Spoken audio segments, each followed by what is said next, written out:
हर generation में कुछ revolutionary movements आते हैं। एक टाइम था जब लोग इंटरनेट को समझ नहीं पाए। एक टाइम था जब लोग बिटकॉइन पे हंसते थे। एक टाइम था जब लोग इथेरियम को इग्नोर कर रहे थे। आज वो अपॉर्चुनिटीज हिस्ट्री बन चुकी है। आज हम किसी प्रोडक्ट के बारे में बात नहीं कर रहे हैं, हम बात कर रहे हैं फ्यूचर के बारे में। मैं एक सिंपल सवाल पूछना चाहता हूं। अगर आपको 1995 में पता चल जाता कि इंटरनेट पूरी दुनिया बदलने वाला है, क्या आप उस अपॉर्चुनिटी को इग्नोर करते? अगर 2009 में किसी ने बोला होता कि बिटकॉइन एक दिन लाखों करोड़ों का एसेट बनेगा, क्या आप इग्नोर करते? तब लोग हंसते थे, बोलते थे ये डिजिटल चीज क्या है, स्कैम है, कभी ग्रो नहीं करेगा। फिर इथेरियम आया, जिसने ब्लॉकचेन को और पावरफुल बना दिया। आज जो अर्ली लोग थे वो फाइनेंशियली एक अलग लेवल पे हैं। हिस्ट्री एक ही चीज सिखाती है, जो लोग फ्यूचर को जल्दी समझते हैं रिवॉर्ड उनको सबसे ज्यादा मिलता है। और आज हम एक ऐसे ही नेक्स्ट फेज के सामने बैठे हैं। नाम है एमएसटी ब्लॉकचेन। अब मैं एक सिंपल रियलिटी डिस्कस करता हूं। हम सब काम करते हैं, पैसा कमाते हैं, लेकिन एक सच बताइए, क्या हमारे पैसों पे पूरा कंट्रोल हमारा है? नहीं। अगर बैंक चाहे ट्रांजैक्शन रोक सकता है, अगर सिस्टम चाहे अकाउंट होल्ड हो सकता है, इंटरनेशनल पेमेंट भेजना हो, चार्जेस अलग, वेटिंग अलग, रूल्स अलग, और सबसे डेंजरस चीज इन्फ्लेशन। मैं सिंपल एग्जाम्पल देता हूं। 10 साल पहले 10 रुपए में चाय और बिस्किट आ जाता था। आज 10 रुपए में कुछ मिलता है? नहीं। मतलब आप मेहनत सेम कर रहे हो, लेकिन आपके पैसे की पावर धीरे धीरे कम हो रही है। और ये साइलेंटली हो रहा है, इसलिए दुनिया अल्टरनेटिव फाइनेंशियल सिस्टम की तरफ मूव कर रही है। अब सवाल आता है, सॉल्यूशन क्या है? सॉल्यूशन है ब्लॉकचेन। सिंपल लैंग्वेज में समझो। आज अगर आप गूगल पे से पेमेंट करते हो, बीच में बैंक है। अगर bank server down, payment stuck. लेकिन ब्लॉकचेन में बीच में कोई नहीं, direct transfer, person to person, no middle man. इसी कॉन्सेप्ट को लेकर बिटकॉइन दुनिया में आया और लोगों को पहली बार डिजिटल ओनरशिप मिली। फिर इथेरियम आया, उसने बोला सिर्फ मनी ट्रांसफर नहीं, कॉन्ट्रैक्ट्स भी कोड के थ्रू पॉसिबल है। ब्लॉकचेन का मतलब है ट्रस्ट को इंसान से टेक्नोलॉजी के पास ट्रांसफर कर देना, और यही फ्यूचर है। अब बात करते हैं एमएसटी की। सबसे पहले एक चीज समझिए, एमएसटी कोई टोकन नहीं है, एमएसटी कोई रैंडम क्रिप्टो कॉइन नहीं है। एमएसटी एक लेयर वन पब्लिक ब्लॉकचेन है। लेयर वन का मतलब फाउंडेशन ब्लॉकचेन। जैसे बिटकॉइन का अपना नेटवर्क है, इथेरियम का अपना नेटवर्क है, सोलाना का अपना नेटवर्क है, वैसे एमएसटी का अपना खुद का नेटवर्क है। अब कंपैरिजन देखिए। बिटकॉइन स्पीड अराउंड 7 ट्रांजैक्शंस पर सेकेंड, इथेरियम अराउंड 15। सोलाना बहुत फास्ट है, लेकिन डाउन टाइम इश्यूज बहुत देखे गए। एमएसटी 4000 प्लस ट्रांजैक्शंस पर सेकेंड करता है, और ऑलमोस्ट जीरो गैस फी, मतलब ना के बराबर फीस लगता है।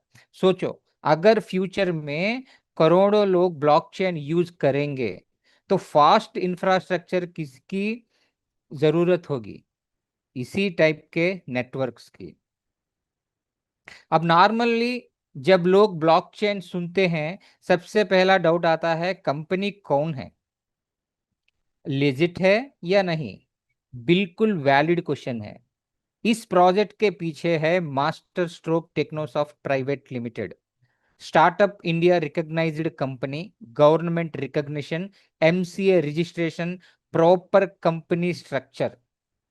मैं ये पॉइंट इसलिए एम्फसाइज कर रहा हूं क्योंकि मार्केट में बहुत प्रोजेक्ट्स आते हैं, फेस नहीं होता, कंपनी डिटेल्स नहीं होती, ट्रांसपेरेंसी नहीं होती, लेकिन यहाँ स्ट्रक्चर विजिबल है, फाउंडेशन विजिबल है, ये ट्रस्ट बिल्ड करता है।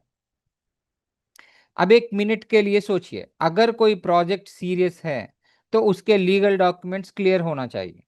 और यहाँ देखिए, GST registration, PAN registration, TAN registration, CIN number, MSME registration, सब कुछ डॉक्यूमेंटेड है। मतलब ये कोई टेलीग्राम पे आज बना कल गायब हो जाने वाला सेटअप नहीं है, प्रॉपर लीगल फ्रेमवर्क के अंदर काम हो रहा है। ब्लॉकचेन वर्ल्ड में ट्रांसपेरेंसी बहुत इंपॉर्टेंट है और यहाँ वो क्लियरली दिख रहा है। अब मैं एक इंपॉर्टेंट हिस्टोरिकल पॉइंट बताता हूं। हर ब्लॉकचेन की लाइफ एक जेनेसिस ब्लॉक से स्टार्ट होती है। बिटकॉइन का जेनेसिस ब्लॉक 2009 में क्रिएट हुआ था। उस वक्त किसी को नहीं पता था कि ये फ्यूचर में इतना बड़ा बनेगा। आज दुनिया उसको डिजिटल गोल्ड बोलती है। अब एमएसटी का हिस्ट्री देखो। 3 अक्टूबर 2024 जेनेसिस ब्लॉक सक्सेसफुली क्रिएट हुआ। ये बहुत बड़ा माइलस्टोन होता है, क्योंकि इसका मतलब नेटवर्क ऑफिशियली बॉर्न हो गया, मतलब पैदा हो गया। फिर 7 नवंबर 2024 फ्रैक्शनल नोड प्रोग्राम लॉन्च हुआ, मतलब इकोसिस्टम अब बिल्ड फेज में एंटर हो गया। इंपॉर्टेंट बात यह है, हम अभी भी बिगिनिंग फेज में हैं, लेट स्टेज में नहीं, अभी भी अर्ली है। अब टेक्नोलॉजी कंपेयर करते हैं। बिटकॉइन किस सिस्टम पे काम करता है? प्रूफ ऑफ वर्क, पीओडब्ल्यू, बहुत इलेक्ट्रिसिटी कंज्यूम करता है। इथेरियम किस पे शिफ्ट हुआ? Proof of stake. एमएसटी क्या यूज करता है? पोसा, प्रूफ ऑफ स्टेक अथॉरिटी। अब इसका बेनिफिट क्या है? Speed fast, security strong, energy consumption low. अब ब्लॉक टाइमिंग देखो, बिटकॉइन 10 मिनट लेता है एक ब्लॉक क्रिएट करने में, इथेरियम अराउंड 12 सेकेंड्स, और एमएसटी केवल 3 सेकेंड्स में ब्लॉक क्रिएट करता है। मतलब हर 3 सेकेंड में न्यू ब्लॉक। इमेजिन करो, अगर फ्यूचर में banks, applications, payment systems blockchain पे शिफ्ट होंगे तो स्लो सिस्टम चलेगा या फास्ट सिस्टम? इसी वजह से टेक्नोलॉजी फाउंडेशन बहुत पावरफुल मैटर करती है।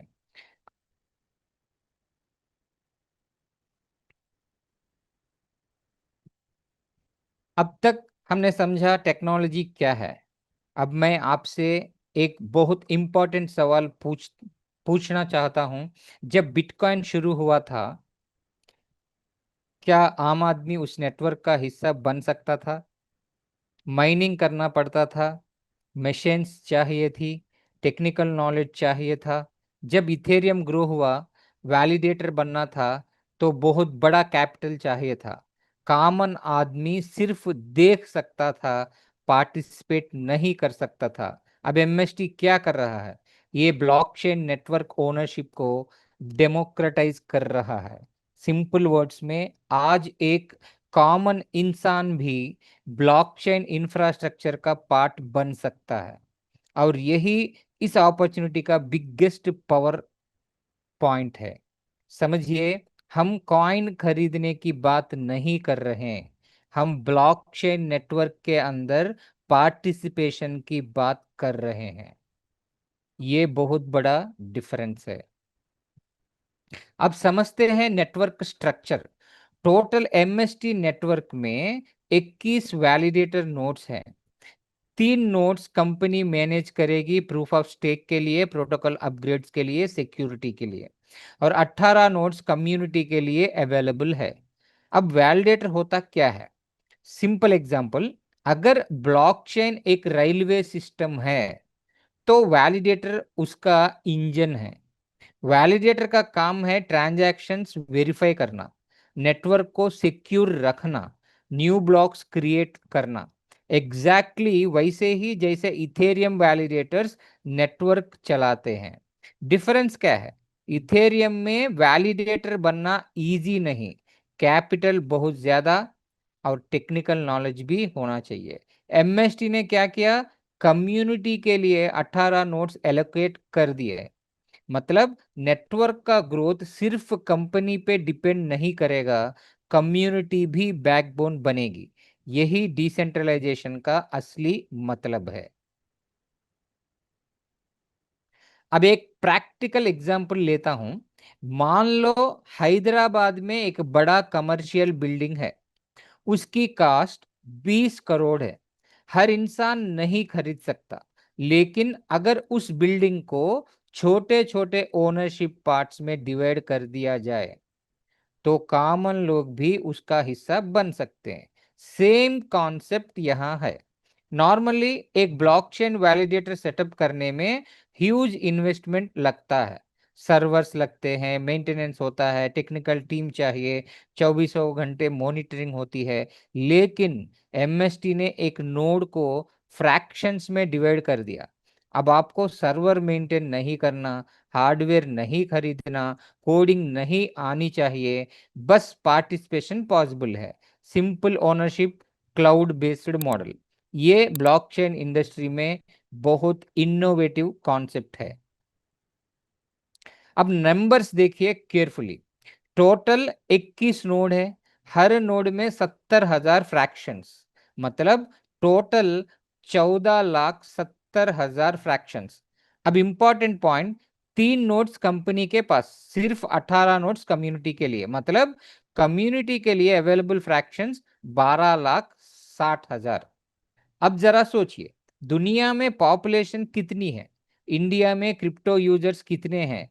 वेब 3 फ्यूचर में कितने लोग आएंगे? और अवेलेबल फ्रैक्शंस कितने? Limited. Scarcity already built built in है। जैसे बिटकॉइन सिर्फ 21 मिलियन है, अनलिमिटेड नहीं, स्केर्सिटी वैल्यू क्रिएट करती है। यहां भी वही प्रिंसिपल अप्लाई हो रहा है। अब बहुत इंपॉर्टेंट मैकेनिज्म समझिए। प्राइस स्टैटिक नहीं है, हर फ्रैक्शन सेल के साथ प्राइस बढ़ता है। अभी लेवल्स दिए गए हैं, level 1 lower price, level 2 higher price और लेवल 3 और हाइयर प्राइस। अब ये सिस्टम क्यों बनाया गया? रिवार्ड्स किसको मिलता है? ईयरली बिलीवर्स को। मैं एक एग्जांपल देता हूं, 2009 में बिटकॉइन ऑलमोस्ट फ्री था। 2014 में लोग 20,000 रुपए पे खरीद रहे थे, आज लोग लाखों में खरीद रहे हैं। सेम इथेरियम जब लॉन्च हुआ फ्यू डॉलर्स, आज वैल्यू देखिए। हिस्ट्री रिपीट कैसे होती है? जो लोग पहले समझते हैं उनको लोअर एंट्री मिलती है, जो लेट समझते हैं उनको हाइयर एंट्री मिलती है। सिंपल, अर्ली डिसीजन का रिवॉर्ड फ्यूचर देता है। और लेवल 1 में जो प्राइस था वो आज नहीं है, क्योंकि लेवल 1 कंप्लीटेड है और लेवल 2 अभी एक्टिवली चल रहा है। लेवल 2 में जो 7 नोड रहेंगे उसमें से 3 ऑलरेडी एक्टिव है। हमारे पास 21 नोड में 18 कम्युनिटी को है, ये 18 में ऑलरेडी 7 एक्टिवेटेड है, रिमेनिंग 11 बचे हैं। ये 11 हम लोगों को खरीदने के लिए या किसी और से खरीदवाने के लिए केवल और केवल 4 महीने हमारे पास टाइम है।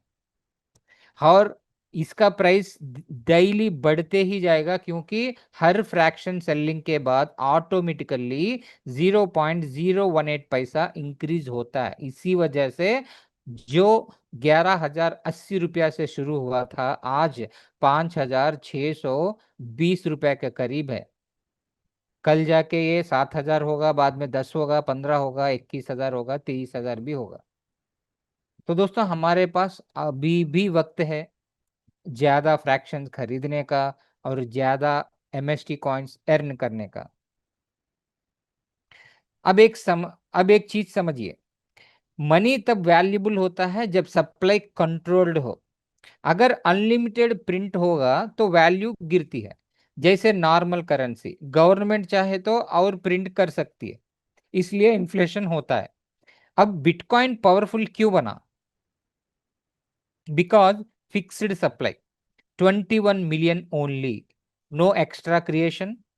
अब एमएसटी देखो, total supply fixed 8.41 billion only, unlimited minting नहीं, और सबसे इंपॉर्टेंट, हर 2 साल में हैल्विंग होता है। मतलब फ्यूचर में रिलीज स्पीड रिड्यूस होती जाएगी, सप्लाई कम होती जाएगी, स्केर्सिटी बढ़ती जाएगी। ये इकोनॉमिक्स बहुत पावरफुल चीज होती है। अब करंट सिचुएशन को समझो। अभी नेटवर्क में 10 नोड्स एक्टिवेट हो गए हैं। करंट रिवार्ड पर फ्रैक्शन डेली अराउंड 8.23 एमएसटी मिल रहे हैं, मंथली अप्रोक्सीमेटली 246 एमएसटी, और हैल्विंग को हमारे पास केवल और केवल 4 महीने बचे हैं। तो ये 4 महीने में एक फ्रैक्शन मैक्सिमम 987 एमएसटी रिवार्ड ले सकता है। अब यहाँ एक चीज समझना इंपॉर्टेंट है, ये कंपनी बोनस नहीं है, ये सैलरी नहीं है, ये ब्लॉकचेन प्रोटोकॉल रिवॉर्ड है। मतलब नेटवर्क चल रहा है, ट्रांजैक्शंस प्रोसेस हो रहे हैं, सिस्टम रिवॉर्ड्स डिस्ट्रीब्यूट कर रहा है। एग्जैक्टली वैसे ही जैसे बिटकॉइन माइनर्स को रिवॉर्ड मिलता है। डिफरेंस ये है, बिटकॉइन माइनिंग में एक्सपेंसिव मशीन्स चाहिए, यहाँ टेक्निकल काम जीरो, टेक्नोलॉजी काम करेगी, प्रोटोकॉल रिवॉर्ड डिस्ट्रीब्यूट करेगा। अब ये स्लाइड बहुत ध्यान से समझना, यहां फ्यूचर मैथमेटिक्स दिख रहा है। जब एक्टिव नोड्स कम होते हैं, रिवॉर्ड ज्यादा मिलता है। जब एक्टिव नोड्स बढ़ते हैं, रिवॉर्ड डिवाइड होता है। अब लोग बोलेंगे रिवॉर्ड कम हो रहा है, लेकिन स्मार्ट लोग क्या देखते हैं? Accumulation phase. मैं एग्जांपल देता हूं, 2010 में अगर किसी ने 1000 बिटकॉइन माइन किया होता, उस टाइम वैल्यू कुछ नहीं थी। आज इमेजिन करो, अर्ली माइनर्स को ज्यादा कॉइन्स मिले, बाद में माइनर्स को कम मिले। सेम प्रिंसिपल यहां भी, आज अर्ली फेज है, रिवॉर्ड स्ट्रक्चर अलग है। फ्यूचर में नेटवर्क मेच्योर होगा, बढ़ेगा, रिवॉर्ड रिड्यूस होंगे। इसलिए अर्ली पार्टिसिपेशन पावरफुल होती है। हर ब्लॉकचेन हिस्ट्री में सबसे ज्यादा फायदा अर्ली पार्टिसिपेंट को ही हुआ है। जब 4 नोड एक्टिवेट हुए थे, तब डेली 20.57 एमएसटी मिलता था एक फ्रैक्शन को। मतलब मंथली 617, और एक साल में 7508। बहुत सारे लोग कमा चुके हैं जो स्टार्टिंग में इसको लिए हैं। अब 10वां नोड अभी एक्टिवेटेड है, तो 8.23 मिल रहे हैं अभी। तो मंथली आपको 246, और ईयरली अगर इसी तरह चले तो 3003 मिलते थे, लेकिन अगले 4 महीने में आपको 980 मिलेंगे। अगर 980 मतलब ये अगले 4 महीने में, जब 4वां महीना आएगा, इसका हैल्विंग शुरू होगा। जब हैल्विंग होता है तो 21 नोड्स भी एक्टिवेट कर देंगे। तो 21 नोड्स भी एक्टिवेट हो जाने से आपको, मतलब एक्टिवेशन, मतलब हैल्विंग से पहले अगर 21 नोड्स एक्टिवेट हो गए, तो आपको पर फ्रैक्शन को 3.92 एमएसटी मिलेंगे। आज जो आपको 8.23 मिल रहे हैं, वो 3.92 मिलेंगे। जैसे हैल्विंग हो जाएगा, तो तुरंत ये 3.92 भी 1.9 हो जाएंगे, मतलब आधा हो जाएंगे सीधा।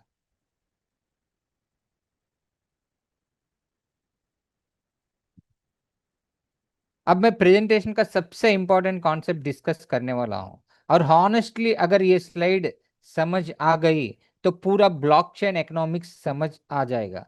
ये है हैल्विंग। सबसे पहले एक एग्जांपल, बिटकॉइन का रिवॉर्ड शुरू में बहुत ज्यादा था, हर 4 साल में रिवॉर्ड हाफ होता गया। 2012 हैल्विंग, 2016 हैल्विंग, 2020 हैल्विंग, और हर साइकिल के बाद मार्केट ने एक अलग ग्रोथ देखी। अब क्वेश्चन है, ऐसा क्यों होता है? सिंपल, जब सप्लाई मार्केट में कम आती है, स्केर्सिटी क्रिएट होती है, और स्केर्सिटी वैल्यू को सपोर्ट करती है।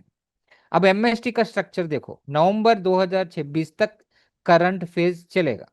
ये फेज सबसे पावरफुल माना जा रहा है, क्योंकि इस पीरियड में मैक्सिमम रिवॉर्ड जनरेशन है और अप्रोक्सीमेटली 50% टोटल सप्लाई इसी फर्स्ट साइकिल में रिलीज होगी। सिंपल लैंग्वेज में समझो, जो लोग शुरू के फेज में आते हैं उनके पास एक्यूमुलेशन का सबसे बड़ा एडवांटेज होता है। बाद में आने वाले सेम स्पीड से एक्यूमुलेट नहीं कर पाएंगे। ब्लॉकचेन हिस्ट्री में सबसे बड़ा रिवॉर्ड हमेशा अर्ली एडाप्टर्स को ही मिला है। अब नवंबर 2026 के बाद क्या होगा? रिवॉर्ड हाफ हो जाएगा। अभी पर ब्लॉक 200 एमएसटी रिलीज हो रहा है। हैल्विंग के बाद ये 100 एमएसटी हो जाएगा। डेली रिवॉर्ड अप्रोक्सीमेटली 1.96 एमएसटी पर फ्रैक्शन तक आ जाएगा। अब नॉर्मल लोग क्या बोलते हैं? रिवॉर्ड कम हो गया। स्मार्ट इन्वेस्टर्स क्या देखते हैं? सप्लाई भी कम हो गई। मैं सिंपल एग्जांपल देता हूं। गोल्ड एक्सपेंसिव क्यों है? क्योंकि लिमिटेड है। डायमंड एक्सपेंसिव क्यों है? क्योंकि लिमिटेड है। बिटकॉइन वैल्यूएबल क्यों है? क्योंकि फिक्स्ड सप्लाई है, वो भी लिमिटेड है। सेम प्रिंसिपल यहां भी अप्लाई होता है। रिवार्ड कम होना कभी कभी नेगेटिव नहीं होता, कभी कभी वो फ्यूचर स्केर्सिटी का सिग्नल होता है। कम सप्लाई फ्यूचर में स्ट्रांग वैल्यू का बेस बन सकती है। अब इस स्लाइड को देखें, एक चीज समझिए, ये शॉर्ट टर्म प्रोजेक्ट नहीं है। 20 साल का रोड मैप ऑलरेडी डिफाइंड है। हर 2 साल रिवार्ड हाफ होता जाएगा। 2024-26 200 एमएसटीसी ब्लॉक रिवार्ड मिल रहा है अभी। 2026-28 में 100 हो जाएगा, फिर 28-30 में 50, और फिर 25, फिर 12.5, और ऐसे कंटिन्यूसली रिड्यूस होता जाएगा। एग्जैक्टली वही मॉडल जो बिटकॉइन फॉलो करता है। अब इसका मतलब क्या हुआ? इकोनॉमिक्स ऑलरेडी प्रिडिक्टेबल है। रैंडम टोकन प्रोजेक्ट्स में फ्यूचर अनसर्टेन होता है। कब सप्लाई इंक्रीज कर देंगे कोई गारंटी नहीं, लेकिन यहाँ स्ट्रक्चर ऑलरेडी फिक्स्ड है। और जब इकोनॉमिक्स प्रिडिक्टेबल होती है, ट्रस्ट और प्लानिंग दोनों स्ट्रांग होते हैं। अब पूरी अपॉर्चुनिटी को अगर 3 वर्ड्स में समझना हो तो मैं बोलूंगा early advantage, scarcity, global scale. पहला, अर्ली एडवांटेज, अभी नेटवर्क बिगिनिंग स्टेज में है। दूसरा, स्केर्सिटी, सप्लाई कंटिन्यूअसली रिड्यूस होती जाएगी। तीसरा, ग्लोबल स्केल, ये लोकल प्रोजेक्ट बिल्ड नहीं हो रहा है। ब्लॉकचेन इंफ्रास्ट्रक्चर फ्यूचर में वर्ल्ड लेवल एडॉप्शन के लिए बिल्ड होता है। जैसे आज इंटरनेट इंडिया के लिए अलग और अमेरिका के लिए अलग नहीं है, ब्लॉकचेन भी ग्लोबल इंफ्रास्ट्रक्चर है। अगर इकोसिस्टम ग्रो करता है, डिमांड नेचुरली इंक्रीज होगी। अब बहुत इंपॉर्टेंट बात, ये सिस्टम फास्ट मनी के लिए नहीं है। अगर कोई सोच रहा है आज ज्वाइन किया कल रिच बन जाएंगे, वो ब्लॉकचेन को समझ नहीं रहा। रियल वेल्थ कैसे बनती है? 3 स्टेप्स में। एक, एक्यूमुलेशन, अर्ली स्टेज में मैक्सिमम एसेट कलेक्ट करो। दूसरा, लॉन्ग टर्म होल्डिंग, पहले बिटकॉइन होल्डर्स ने क्या किया? होल्ड किया, पैनिक में सेल नहीं किया, अभी वो करोड़पति बन गए। वैसे यहाँ आपको लॉन्ग टर्म होल्डिंग करना चाहिए। और इकोसिस्टम ग्रोथ, जैसे जैसे एडॉप्शन बढ़ेगा डिमांड बढ़ेगी, और डिमांड बढ़ेगी तो नेचुरली एसेट इंपॉर्टेंस बढ़ेगी। रियल वेल्थ पेशेंस से बनती है, इमोशन से नहीं, टाइम से। स्मार्ट लोग क्विक प्रॉफिट नहीं देखते, एसेट बिल्ड करते हैं। हम लोग यहाँ एसेट बिल्ड करने आए हैं। विजन लॉन्ग होना चाहिए, और हमारा एसेट भी और वेल्थ सिस्टम भी बहुत बड़ा होना चाहिए। अब थोड़ा फ्यूचर इमेजिन करते हैं। मान लो किसी के पास 10,000 एमएसटी है अभी तक। अगर फ्यूचर वैल्यूएशन $5 तक जाता है, फ्यूचर मतलब 2030 तक हम लोग इसको प्रिडिक्ट करते हैं, जैसे हमारे फाउंडर कम डायरेक्टर प्रमोद बराटी जी ने बताया था। किसी भी तरह मतलब हमारे ब्लॉकचेन पे आने वाले जितने भी प्रोजेक्ट्स है, वो प्रोजेक्ट सब लाइव होने के बाद और इस पे जो ट्रांजैक्शंस बनते हैं उसके हिसाब से आने वाले 2030 तक मिनिमम $5 to $6 पे ये जाएगा। तो आपके पास कॉइन्स कितने होंगे तो कितना आप कमा सकते हैं, यहाँ देखते हैं। देखिए 10,000 कॉइन आपके पास है, अगर वो $5 हो गए तो आपको मिलता है $50,000। ये अगर आप इंडियन रुपीस में कन्वर्ट करते हैं तो नियरली 42 to 50 lakhs आप कमा सकते हैं। आपके पास 4 साल है, 4 साल में इतना इनकम कमा सकते हैं केवल 10,000 MST अगर आपके पास है। अगर 25,000 MST है, उसका समझो $5.5 का हो गया वैल्यू उस दिन, तो आपको मिलते हैं सीधा 1,37,500 डॉलर, मतलब 1.16 करोड़ to 1.5 करोड़ आप कमा सकते हैं केवल 25,000 MST आपके पास अगर है। वही अगर 50,000 MST है, अगर मान के चलो $6 हो गया, तो कितना होंगे टोटल $3 लाख। इसका मतलब हुआ 2.5 to 3 करोड़ आपके पास है। ये वेली अडॉप्टर के पास 10, 25, 50 नए लाख 10 लाख कॉइन्स भी हैं। वो अपॉर्चुनिटी भी अभी भी आपके पास है, आप फ्रैक्शंस ले सकते हो, उसके जरिए ज्यादा से ज्यादा कॉइन कमा सकते हैं। जितने कॉइन्स आपके पास होंगे उतना बड़ा वेल्थ सिस्टम आप क्रिएट कर पाएंगे। जिन लोगों ने अर्ली स्टेज में डिजिटल एसेट्स एक्यूमुलेट किए, उन्होंने लाइफ चेंजिंग रिजल्ट्स देखे। मैं सिंपल क्वेश्चन पूछता हूं, अगर फ्यूचर में इकोसिस्टम सक्सेसफुल होता है, आपके पास कितना एसेट होना चाहिए? ये क्वेश्चन हर सीरियस इंसान को खुद से पूछना चाहिए। क्या मैं 1 लाख कॉइन्स को होल्ड करना कर रहा हूं, या 10 लाख या 20 लाख या 25 लाख? जितना, मतलब पहले से ही आपको पता है कि आने वाले समय में इसका बहुत वैल्यू बढ़ने वाला है। तो आपको अभी क्या करना है, ज्यादा से ज्यादा फ्रैक्शंस लेना है और ज्यादा से ज्यादा इसका कॉइन्स को इकट्ठा करना है।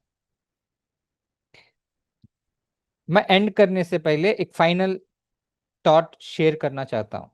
हर जनरेशन में कुछ रेवोल्यूशनरी मूवमेंट्स आते हैं। एक टाइम था जब लोग इंटरनेट को समझ नहीं पाए। एक टाइम था जब लोग बिटकॉइन पे हंसते थे। एक टाइम था जब लोग इथेरियम को इग्नोर कर रहे थे। आज वो अपॉर्चुनिटीज हिस्ट्री बन चुकी है। अब दुनिया वेब 3 इंफ्रास्ट्रक्चर फेज में एंटर कर रही है और एमएसटी अभी बिगिनिंग में है। फ्रैक्शंस लिमिटेड है, नोड्स लिमिटेड है, टाइम लिमिटेड है। मैं किसी को फोर्स नहीं कर रहा हूं, मैं सिर्फ एक रियलिटी बता रहा हूं। फ्यूचर हमेशा उन लोगों को रिवॉर्ड करता है जो वक्त से पहले फ्यूचर को पहचान लेते हैं। डिसीजन सिंपल है, बाद में देखना है या आज समझ के पोजीशन लेना है। चॉइस आपकी है। Thank you everybody. एक बात याद रखिए, अपॉर्चुनिटी जब सबको दिखने लगती है, तब यूजुअली अपॉर्चुनिटी का सबसे पावरफुल फेज खत्म हो चुका होता है।